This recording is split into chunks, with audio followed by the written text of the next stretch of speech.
Before we get into it, I'd love your take. Should the WNBA issue a clear, public ruling when incidents involve alleged derogatory language on the court? Tell us in the comments.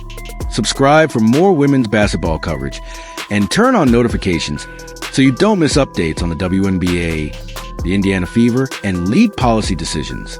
A viral clip from a recent game featuring the Indiana Fever and Phoenix Mercury ignited one of the most heated debates of the season. Many viewers believe the footage shows Brittney Griner using a derogatory phrase as she walked off the court following a tense finish against Caitlin Clark.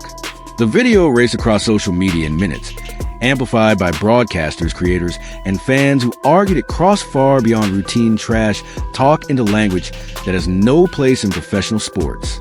It is important to separate what is confirmed from what is not. There is video that many fans say captures a slur directed at Caitlin Clark, but the audio is not clean and interpretations vary. As of now, the WNBA has not publicly announced a fine, suspension, or any formal discipline tied to the clip. The league's stated values are unambiguous. There is no place for discrimination or hate, but it has not published findings in this case. Another claim spreading online, that NBA Commissioner Adam Silver fired Brittney Griner, is false. The NBA and WNBA are separate leagues. Any discipline involving a WNBA player would come from the WNBA and Commissioner Kathy Engelbert, not from the NBA. That distinction matters, because once emotions spike, misinformation moves faster than facts. A short, transparent statement from the league, confirming that the play and post-game comments were reviewed and explaining the outcome, would go a long way with fans who are now filling the silence with their own conclusions.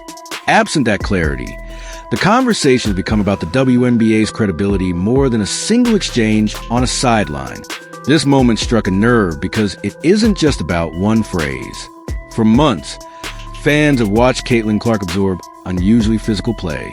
She has been knocked down on drives, clipped on inbounds, jawed at after whistles, and even hit with quick technicals for reacting, all while drawing record audiences and helping sell out arenas around the country. Supporters see a pattern. The face of women's basketball taking the hardest hits on the court and, at times, facing a different standard off it. Clark's impact is not in dispute.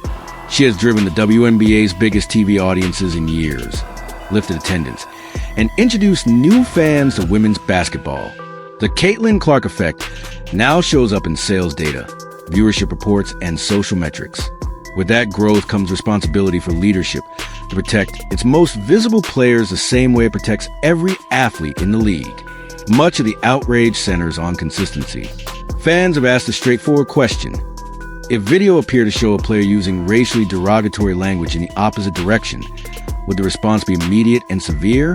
The WNBA's code of conduct leaves little gray area, stating that discrimination has no place in the sport.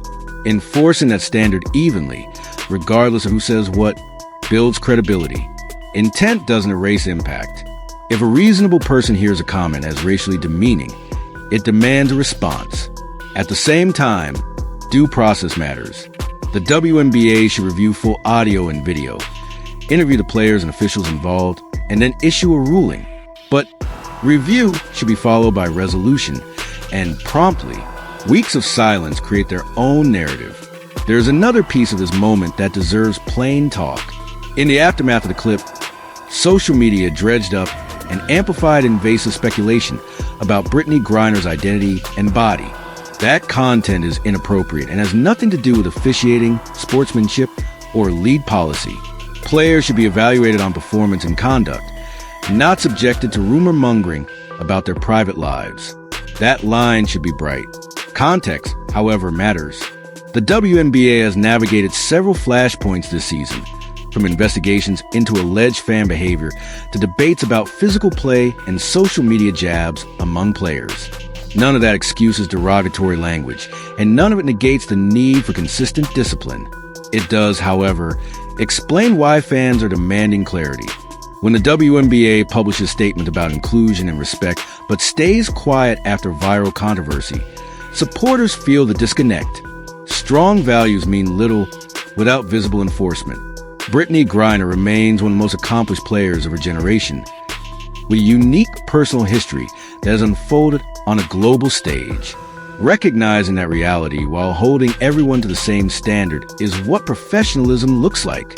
The league can and should say both, that Griner's contributions to women's basketball are significant, and that derogatory language, if confirmed, is unacceptable and subject to discipline. Those statements are not mutually exclusive. Caitlin Clark's role in the WNBA's growth is undeniable. She has driven unprecedented audiences to regular season games, boosted attendance wherever the Indiana Fever visit, and raised the sport's profile. Broadcasters, sponsors, and new fans have rewarded that with attention and investment. That rising tide lifts teammates, opponents, and the league itself. With star power comes a simple obligation for leadership: protect the product and the people. The WNBA should ensure that Clark and every player competes in an environment where tough defense is welcome, unsportsmanlike conduct is penalized, and disparaging remarks draw swift consequences. What would accountability look like? It begins with formal review of the footage, including broadcast angles and court mics, and interviews with the players and game officials. It continues with a public summary that explains what the league found and why it made its decision. It includes clear guidance to teams and players that reiterates the code of conduct, and if needed, adds education on standards of language and respect. And it carries on through consistent officiating around excessive contact away from the ball. None of that is punish first, ask questions later. It's fairness and transparency, the two pillars fans are asking for. The stakes are bigger than one dispute. The WNBA is at an inflection point. Highlights on every sports show, viral clips in every feed, and a wave of new fans who chose to show up because the basketball is compelling. Those fans expect a professional standard, consistent rules, equal enforcement, and a baseline of respect. If the league sets that standard now, it protects the court, the locker room, and the brand. If it doesn't, it risks alienating the audience that is finally delivering the scale women's basketball has earned for years. Trash talk has always existed in basketball, and physical play is part of the game. The line is crossed when talk targets identity rather than performance. You can love the intensity of the WNBA and still insist on zero tolerance for derogatory language. That's not being soft. It's protecting the sport. Caitlin Clark has handled the noise with poise, keeping her focus on the basketball. Brittney Griner's best performances elevate the league. The WNBA's job is to ensure the conversation is about competition, not controversy, about basketball, not bias. This season has exposed a broader truth. Fans want the league to make the tough calls with the same urgency they bring to growing the game. They know who drives ratings and revenues. They understand Caitlin Clark is the reason arenas are full and broadcasts drove record numbers. They also know the league can't ask for their loyalty while ignoring the standards it claims to uphold. Trust is earned on the court and in how the league communicates off it. Now over to you. Should the WNBA issue a public ruling on the viral clip, or keep reviews private and let the season move on? Do you want to see a clearly written policy for on-court language alongside the rules for flagrant fouls? Share your thoughts below. If you care about women's basketball, subscribe for more WNBA news, player updates, and league analysis, and turn on alerts so you never miss the latest on Caitlin Clark, Brittney Griner, the Indiana Fever, and a milestone season for the sport.